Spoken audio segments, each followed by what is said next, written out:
बिस्मिल्लाहिर्रहमानिर्रहीम अस्सलाम वालेकुम। Myself Khizar Ahmed Usama MK preparation के प्लेटफॉर्म से आपसे मुखातिब हूँ। स्टूडेंट, आज के सेशन में हम बात करेंगे वर्क एंड एनर्जी के बारे में। हम देखेंगे कि वर्क से क्या मुराद है और उसके कितने केसेस जो है पॉसिबल हो सकते हैं। उसके बाद हम एनर्जी से मुतल्लिक जो है वो पढ़ेंगे, एनर्जी की टाइप्स कितनी हैं, फिर उनकी कैलकुलेशन और उनसे रिलेटेड जो टर्मिनोलॉजीज हैं हम उनको डिटेल से देखेंगे। तो आज के सेशन को स्टार्ट करते हैं। सबसे पहले हम देख लेते हैं वर्क किसे कहते हैं। अब वर्क के मीनिंग अमूमन डिफरेंट होते हैं। आमतौर पर जब जनरल बात की जाए वर्क की, तो अगर किसी शख्स ने फर्ज करें पानी की बाल्टी हाथ में उठाई और वो खड़ा हुआ है, तो थोड़ी देर बाद उसका बाजू जब वो थक जाएगा तो वो ये समझेगा कि शायद उसने कोई वर्क डन किया है। बट एक्चुअली फिजिक्स की रूह से बात करें तो फिजिक्स की रूह से जरा वर्क की डेफिनेशन डिफरेंट है। फिजिक्स के लिहाज से उस शख्स ने कोई वर्क नहीं किया। फिजिक्स के मुताबिक कोई शख्स तब वर्क करेगा अगर किसी ऑब्जेक्ट पर कोई फोर्स F लगाई जाए और वो बॉडी मूव करे through some distance in the direction of the force, तब हम कहते हैं कि उस ऑब्जेक्ट ने कोई या उस शख्स ने कोई वर्क किया है। यानी कि फोर्स अप्लाई की जाए, कोई शख्स किसी जिस्म पर फोर्स अप्लाई करे और वो जिस्म, वो ऑब्जेक्ट जो है कुछ डिस्टेंस कवर करे in the direction of the force, then work will be done. तब हम कहेंगे कि वर्क हुआ है और उसको हम डिनोट करेंगे W is equal to F.D। यहाँ से F जो है वो फोर्स है और D वो डिस्टेंस है, डिस्प्लेसमेंट है जो ऑब्जेक्ट जो है वो कवर करेगा इन the direction of the force. और यहाँ पर फर्ज करें इस केस को हम देखते हैं। अमूमन फर्ज करें कि अगर कोई बॉक्स है इस तरह का और उस पर इस डायरेक्शन से फोर्स लगाई जाती है और वो इसी डायरेक्शन में डिस्टेंस कवर करता है, तो यहाँ पे आप देखिए कि फोर्स और डिस्टेंस में जो है वो कोई एंगल नहीं बनता, ये सेम डायरेक्शन में, तो हम सिंपली कह देंगे कि work F is equal to D हुआ है। बट फर्ज करें कि जैसे कि ये एक बॉक्स है और ये जो पर्सन है वो इसको पुल कर रहा है बाय मेकिंग सम एंगल। अब डिस्टेंस जो है वो ऑब्जेक्ट का इस डायरेक्शन में है और फोर्स जो है वो इस डायरेक्शन में लग रही है, तो इनके दरमियान कुछ एंगल जो है वो थीटा वो बन रहा होता है, थीटा एंगल जो है वो इसका बन रहा होता है। अब इसका मतलब ये हुआ कि इस पॉइंट पर आके इस फोर्स के कंपोनेंट्स बनेंगे। एक कंपोनेंट ये वाला बनेगा जिसको हम Fy कहेंगे और एक कंपोनेंट बनेगा ये वाला जिसको हम Fx कहेंगे। हमें पता है Fy जो होता है वो साइन थीटा होता है, F साइन थीटा होगा और Fx जो होगा that is F cos theta. अब Fy वर्टिकल पोजीशन में है, ऊपर की तरफ है, और जो Fx है ये हॉरिजॉन्टल पोजीशन में है इन the direction of the motion. अब यहाँ पे आप देखें कि Fy की वजह से कोई मोशन नहीं हो रही क्योंकि ऑब्जेक्ट जो है वो स्ट्रेट मूव कर रहा है, ऊपर या नीचे नहीं जा रहा, विच मींस कि Fy वाला कंपोनेंट तो यहाँ पर कैंसिल आउट हो जाएगा। तो जो ओनली मोशन है that is due to F cos theta, इस x कंपोनेंट की वजह से। तो अब इस केस में कि अगर कोई फोर्स कोई एंगल बना रहा हो तो इस केस में जो वर्क डन होगा हम उसको लिखेंगे W is equal to F_D cos theta. यानी कि यहाँ पर इस डायरेक्शन में जो वर्क होगा due to the x component होगा जो कि F cos थीटा है, और इस केस में हम वर्क को कुछ इस तरह से डिनोट करेंगे। अच्छा जी, आपको चार यहाँ पर स्पेशल केसेस हैं एंगल के लिहाज से, जो कि ये एंगल बन रहा है। जैसे कि हमने देखा कि ये एंगल जो बनता है F_D cos थीटा का, तो ये जो एंगल थीटा है इसकी बेस पर चार स्पेशल केसेस हैं जिनको हम डिस्कस करेंगे और देखेंगे कि इन केसेस में जो वर्क डन है वो कितना होगा और कैसे होगा। फर्ज करें ये कोई शख्स है, ये एक कार्ट को पुश कर रहा है जिसके ऊपर एक चेयर पड़ी हुई है। अब फोर्स जो है वो भी इस डायरेक्शन में अप्लाई हो रही है और जो मोशन ऑफ द कार्ट है वो भी इस डायरेक्शन में अप्लाई हो रही है, विच मीन इनके दरमियान जो एंगल बनेगा theta that is equal to 0। तो यहाँ पर W is equal to F.D F_D cos theta, और एंगल चूंकि 0 है और cos थीटा हमारे पास 0 होता है, विच मीन कि टोटल जो cos थीटा जो है 1 होता है, विच मीन जो टोटल वर्क आएगा दैट इज F∆D, यानी कि एक पॉजिटिव वर्क डन जो है वो इस पर हो रहा होगा। अब सेकंड केस की बात करें, सेकंड केस में अब क्या है, जो कार्ट है वो इस डायरेक्शन में मूव कर रही है और जो शख्स है वो इस डायरेक्शन पे फोर्स लगा रहा है, यानी कि इस कार्ट को रोकने की कोशिश कर रहा है। तो इनके दरमियान जो एंगल बन रहा है दैट इज थीटा, इस तरह थीटा जो है वो बन रहा है जी 180 डिग्री। तो फॉर्मूला इस्तेमाल करेंगे F dot D, F D cos और थीटा की जगह पे 180, हमें पता है कि कॉस 180 माइनस 1 होता है, तो हमारे पास वर्क डन आ जाएगा माइनस एफ डेल्टा टी। तो इस केस के अंदर जो वर्क डन हो रहा है that is minus work done है, नेगेटिव वर्क डन है, विच मीन कि इसके अंदर जो वर्क डन हो रहा है वो कार्ट को स्लो करने की कोशिश की जा रही है, उसकी काइनेटिक एनर्जी को जो है वो कम करने की कोशिश की जा रही है। तीसरा जो केस है, इस केस में देखिए, इस केस के अंदर कार्ट जो है वो इस डायरेक्शन में मूव कर रही है और जो पर्सन है चेयर के ऊपर बैठा हुआ है और उसका वेट जो है वो नीचे की तरफ एक्ट कर रहा है, मतलब फोर्स जो है वो नीचे के डायरेक्शन में लग रही है। तो इस केस के अंदर जो एंगल बन रहा है दैट इज 90 डिग्री। तो F dot D F cos 90 और कॉस 90 जो हमारे पास होता है 0, तो वर्क डन इस केस के अंदर हमारे पास 0 होगा, विच मीन कि ये पर्सन कोई वर्क जो है वो नहीं कर रहा। ओके जी, नेक्स्ट जो इसका हमारा केस है लास्ट वन, दैट इज कि पर्सन जो है वो फोर्स अप्लाई कर रहा है इस डायरेक्शन के अंदर, बट इस कंडीशन में कोई डिस्टेंस कवर नहीं हो रहा, विच मीन्स कि जो कार्ट है वो रेस्ट की हालत में, पर्सन फोर्स तो लगा रहा है पर किसी तरह का कोई डिस्टेंस जो है वो कवर नहीं हो रहा, यानी कि डेल्टा डी की वैल्यू जो है 0 है।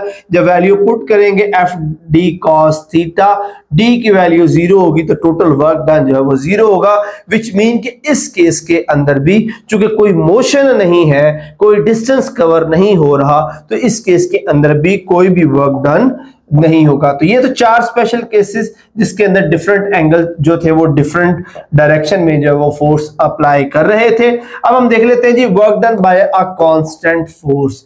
जब एक कांस्टेंट फोर्स कोई भी ऑब्जेक्ट के ऊपर फोर्स लगाई जाती है, वो ऑब्जेक्ट को डिस्टेंस कवर करता है और थ्रू आउट द डिस्टेंस उसकी फोर्स जो है वो कांस्टेंट रहती है, तो उस केस में जो ग्राफ इसमें प्लॉट होता है वो डायरेक्ट इस तरह का होता है, एक स्क्वायर फॉर्म के अंदर होता है, जिसका मतलब ये होता है कि उसकी जो प्लॉटिंग है वो नॉर्मल है और एक स्पेशल जो स्पेसिफिक वर्क डन है वो हो रहा है, यानी कि ये उसका डिस्टेंस कवर हुआ है, इस डायरेक्शन में फोर्स लगी है और इस केस में ये जो एरिया बन रहा है ये एरिया जो है वो वर्क डन को एक्सप्लेन करेगा।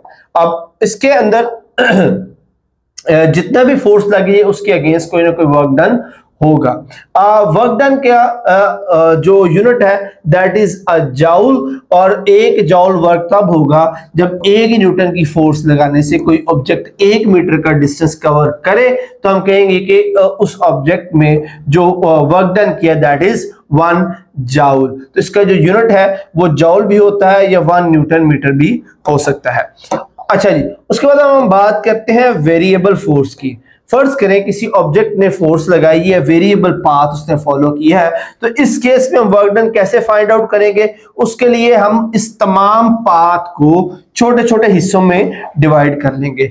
वैसे इन अ सिंगल गो तो ये एक टेढ़ा मेढ़ा पाथ है जिसके अंदर फोर्स जो वेरिएबल लगी है, बट जब हम इसको छोटे छोटे हिस्सों में डिवाइड कर लेंगे तो हर एक छोटा हिस्सा उसका जो डिस्टेंस है वो डेल्टा डी होगा और वो एक स्ट्रेट लाइन के तौर पर एक्ट करेगा, विच मीन कि इसको हम as a constant force in small chunks के अंदर हम फोर्स को as a constant force deal करेंगे और इस छोटे से एरिया में से जो है वो वर्क डन सिंपली कैलकुलेट कर लेंगे और लास्ट में तमाम वर्क डन्स को, जैसे कि यहाँ पे आप देख सकते हैं कि हमने छोटे छोटे एरियाज में डिवाइड किया, delta D1, delta D2, delta D3, D4, इन एरियाज में उनमें जो फोर्सेस होंगी that is F1, F2, F3, F4, F5 और जो वर्क डन होगा that is delta W1, delta W2, delta W3 and up to so on. तो total force के लिए हम सिंपली उन सारे कंपोनेंट्स को एड अप कर देंगे फ्रॉम 1 to n, तो हमारे पास जो टोटल वर्क डन आ जाएगा वो वेरिएबल फोर्स का टोटल वर्क डन आ जाएगा। And how we get this? By dividing this whole area into small chunks, so every small chunk act as like a force is constant in that particular area। तो इस तरह से हम इन तमाम components को add करके जो टोटल वर्क डन है वो कैलकुलेट कर सकते हैं। अच्छा, उसके बाद अब हम आ जाते हैं work done in a gravitational field. अच्छा, जब ग्रेविटेशनल फील्ड क्या है, जैसे कि हम पहले पढ़ चुके होंगे, अर्थ के अराउंड वो एरिया जिसके अंदर जो जमीन है वो हर चीज को अपने सेंटर की तरफ खींचती है, उसको हम ग्रेविटी कहते हैं। उस फोर्स ऑफ अट्रैक्शन को हम ग्रेविटी कहते हैं, और उस सारे एरिया को हम ग्रेविटेशनल एरिया या ग्रेविटेशनल फील्ड बोलते हैं।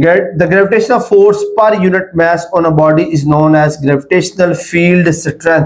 के पर यूनिट ऑब्जेक्ट के ऊपर, पर यूनिट मास के ऊपर जो फोर्स लग रही है उसको ग्रेविटेशनल फील्ड स्ट्रेंथ कहते हैं। इसका यूनिट जो वो न्यूटन पर किलोग्राम होता है। अच्छा जी, अब जो वर्क डन होता है इन अ ग्रेविटेशनल फील्ड वो independent of the path followed होता है, कि किसी सर्कुलर पाथ के अंदर जो वर्क डन है उसके पाथ कि कौन सा पाथ फॉलो करते हैं वो इस पर डिपेंड नहीं करता, वर्क डन हमेशा सेम रहेगा। इस चीज को साबित करने के लिए हम यहाँ पर एक स्पेशल केस जो है वो इसको डिस्कस कर लेते हैं। फॉर एग्जांपल हमारे पास एक ये क्लोज पाथ है, इसके अंदर हम क्या कर रहे हैं, एक ऑब्जेक्ट को फ्रॉम सी टू बी और बी से ए डिस्टेंस कवर करवाएंगे, और दूसरी तरफ ए से सी तक जो है वो ऑब्जेक्ट को डिस्टेंस कवर करवाएंगे, और हम देखेंगे कि इन सारी साइडों पर सी बी, बी ए और ए सी डिस्टेंस जो वर्क डन है वो किस तरह डिपेंडेंट है या इंडिपेंडेंट है, इन सारी चीजों को हम डिस्कस करेंगे। तो यहां पर फर्ज कर ले फ्रॉम ए टू बी जो पाथ है हम उसको नाम दे देते हैं D1 का, बी टू सी जो पाथ है उसको हम नाम दे देते हैं D2 का। अब जब इस पाथ के अंदर फॉलो करें, फर्स्ट करें हम इस सी बी पाथ की बात करें, तो इसमें देखें जो डायरेक्शन ऑफ मोशन है वो इस डायरेक्शन में है।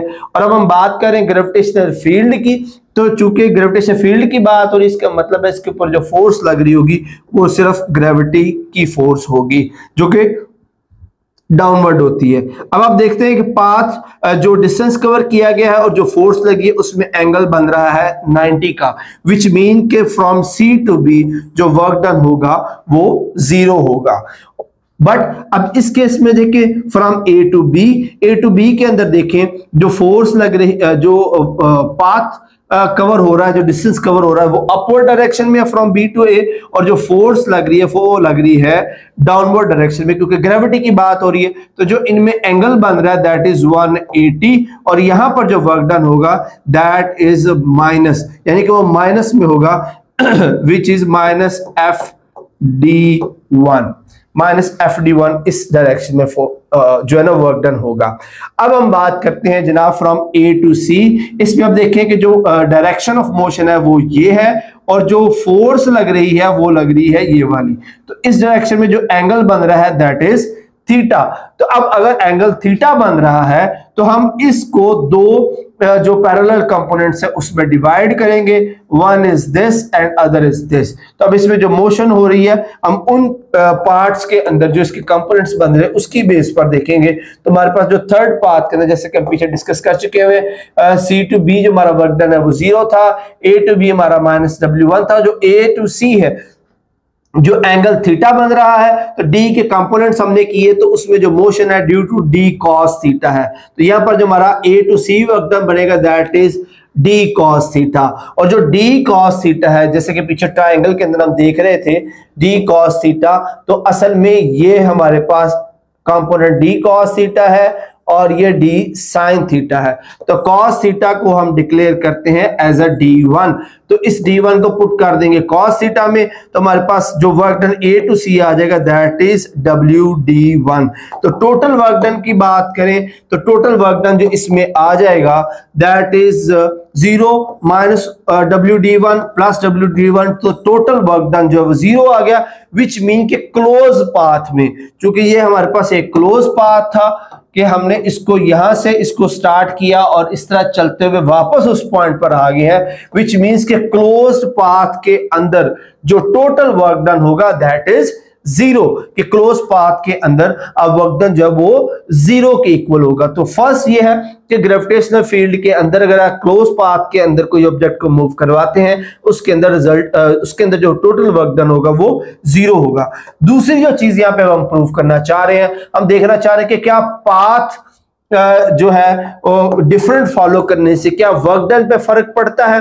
तो फर्ज करें ये एक ऑब्जेक्ट है, इसको हमने पॉइंट ए से मूव करवा के पॉइंट सी तक लेके आना है। एक जो हम पाथ फॉलो करेंगे वो करेंगे हम ए से पहले बी पर आएंगे और बी से जाएंगे सी की तरफ, और दूसरा जो पाथ फॉलो करेंगे वो हम करेंगे ए से सी की तरफ डायरेक्ट आएंगे। अब वन बाय वन देख लेते हैं कि इनमें से इन पाथ को फॉलो करने से क्या फर्क पड़ता है। तो पहला पाथ हमारे पास ये वाला है, from A to B, B to C. दूसरा पाथ हमारे पास ए टू सी। तो वन बाय वन हम इसके अंदर कैलकुलेट कर लेते हैं। अब पहले हम बात कर लेते हैं इस हिस्से की, ए टू बी की। अब देखिए पाथ फॉलो किया जा रहा है, जो डिस्टेंस कवर हो रहा है वो इस डायरेक्शन में है, और जो ग्रेविटी की फोर्स लग रही है वो भी इस डायरेक्शन में है। तो जो एंगल बन रहा है दैट इज 0। तो इस जगह पर जो वर्क डन होगा दैट इज FD1। ठीक है जी। अब इस पार्ट की बात करें तो इस पार्ट के अंदर जो डिस्टेंस कवर हो रहा है वो इस डायरेक्शन में है, और जो फोर्स ऑफ ग्रेविटी है वो इस डायरेक्शन में। एंगल बन रहा है जी 90 का, तो इसमें जो हमारे पास वर्क डन होगा दैट इज 0। तो अब ए से सी का ये जो हमने पाथ फॉलो किया, तो इस पाथ में टोटल वर्क डन आ जाएगा 0 प्लस FD1, मतलब FD1 टोटल वर्क डन आ गया अगर हम ए से बी और बी से सी आए। अब हम देखते हैं कि क्या इस पाथ को फॉलो करने से भी यही वर्क डन आता है।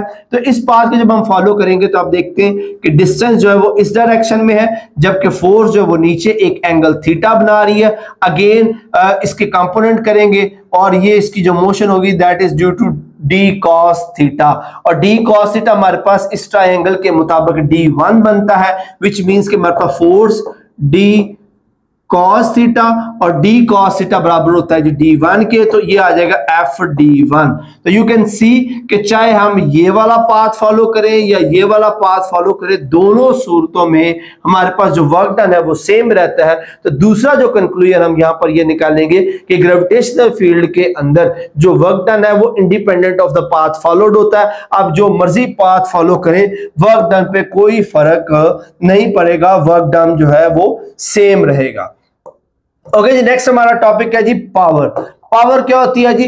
Power is defined as the rate of transfer of energy. In other words, we can also define power. The amount of work done by a body in 1 second is called power. कि per unit time में कितना work done किया गया है, कितनी energy से कितना work done किया गया पर यूनिट टाइम के अंदर, उसको हम पावर कहते हैं। अगर आसान वर्ड में देखें, अगर एक मशीन एक काम को करने के लिए फर्ज करें 10 जूल एनर्जी जो वो इंपार्ट कर देती है 1 सेकंड में, और एक जो मशीन है वो 10 जूल वर्क करती है 15 सेकंड के अंदर, तो ऑब्वियसली जिसने कम वक्त के अंदर ज्यादा वर्क किया है उसके पावर जो है वो ज्यादा होगी। तो हम यही कहेंगे कि पर यूनिट टाइम के अंदर जो वर्क डन का रेट है उसको हम पावर कहते हैं, which is equal to W/T, और W यहाँ पे वर्क डन है जो बराबर होता है F.D के। तो ये बन जाएगा P is equal to F.D/T। D/T इसकी वेलोसिटी बन जाती, तो हम इसको लिख सकते हैं P is equal to F.V। तो यहां से पावर की एक नई डेफिनेशन आ जाती है, that is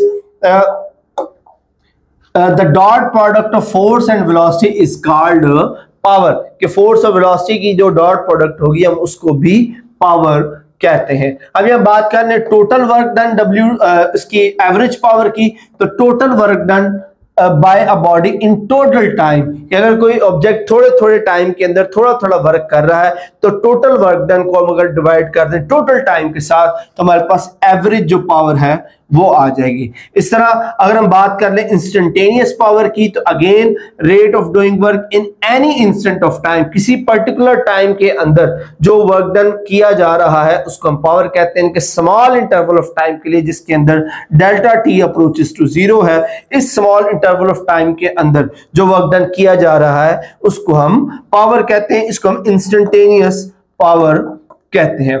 okay ji, power का जो यूनिट है हम उसको वॉट कहते हैं। पावर का यूनिट जो है वो वॉट है, और 1 वॉट तब होगा जब 1 जूल वर्क किया जाए 1 सेकंड के अंदर। यानी कि 1 जूल वर्क अगर 1 सेकंड में किया जा रहा है तो हम कहेंगे कि वो 1 वॉट जो उसकी पावर होगी, तो इसलिए 1 वॉट को हम जूल पर सेकंड भी लिख सकते हैं। वॉट एक स्मॉलर यूनिट है, इसके बड़ा यूनिट जो वो किलो वॉट है, यानी कि 1000 वॉट्स हो तो वो 1 किलो वॉट के बराबर होती है। इसके अलावा एक जो मेगावाट है वो 10 पावर 6 जो है उसके इक्वल होता है, यानी कि 1 lakh watt is equal to 1 megawatt, 1 megawatt के बराबर होता है। ये किलोवाट से भी बड़ा यूनिट है। कमर्शियल जो यूनिट इस्तेमाल किया जाता है जो घरों के अंदर जो बिजली सप्लाई की जाती है उसकी मेजरमेंट के लिए, that is kilowatt hour. Kilowatt hour के पर आवर के अंदर, यानी कि 1 घंटे के अंदर जो है वो कितनी एनर्जी जो है वो यूटिलाइज की जा रही है उसको किलोवाट आवर कहते हैं। वाट्स के अंदर ही जो मशीन्स होती हैं या बल्ब्स होते हैं या जो अप्लायंसेस हम घरों में इस्तेमाल करते हैं उनकी पावर रेटिंग लिखी होती है। जैसे कि 100 वाट का बल्ब है, 100 वाट का बल्ब है कि वो पर सेकंड के अंदर कितने जो जॉल वर्क डन कर रहा है उसको हम वाट की सूरत में कैटेगराइज कर सकते हैं। आगे कुछ एग्जांपल्स हैं जिनको आप अपनी प्रैक्टिस के लिए जो वो अटेम्प्ट कर सकते हैं। ओके जी, नेक्स्ट हम बात कर लेते हैं जी एनर्जी की।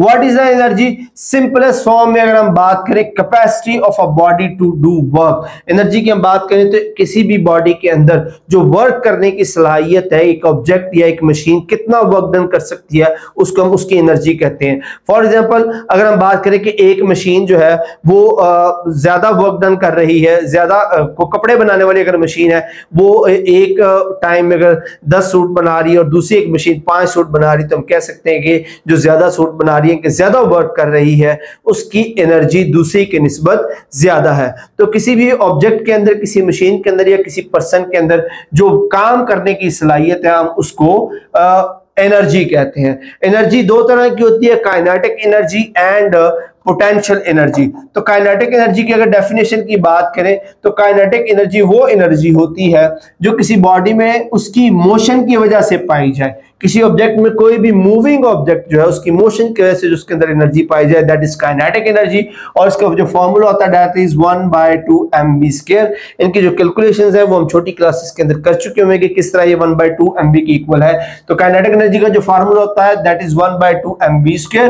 पोटेंशियल एनर्जी जो इसकी दूसरी टाइप उसकी बात करें, energy of the body due to its position with respect to the surface of the earth, यानी कि अर्थ की सरफेस के लिहाज से किसी ऑब्जेक्ट की जो पोजीशन है, यानी कि कोई भी ऑब्जेक्ट जब किसी सर्टेन हाइट पर ले जाया जाता है तो उसके अंदर जो एनर्जी होगी वो असल में पोटेंशियल एनर्जी होगी और उसका फॉर्मूला होता है दैट इज mgh। यहाँ पे m उस ऑब्जेक्ट का मास होगा, g is the gravity and h is the height जिसमें उसको ले जाया गया है। तो अगर किसी कोई ऑब्जेक्ट अर्थ के सरफेस के ऊपर पड़ा हुआ है तो उसके अंदर जो वो काइनेटिक एनर्जी होगी, अगर आप उसको अर्थ सरफेस से उठाकर ऊपर की तरफ लेके आते हैं तो उसकी काइनेटिक एनर्जी कन्वर्ट हो जाएगी पोटेंशियल एनर्जी में, क्योंकि एनर्जी जो है वो किसी भी ऑब्जेक्ट की कंजर्व रहती है। You can not create an energy, you cannot destroy an energy, but energy can be converted from one shape to another।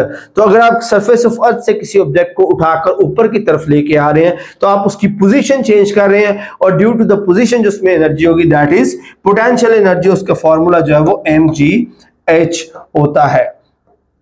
अच्छा जी, उसके बाद हम बात कर लेते हैं एफिशिएंसी की। ये एक बहुत इंपॉर्टेंट चीज है। किसी भी मशीन की, कोई भी वर्किंग इक्विपमेंट है, कोई भी मशीन है, उसकी जो कैपेसिटी है या उसकी जो एबिलिटी होती है हम उसको उसकी एफिशिएंसी की फॉर्म में लेते हैं।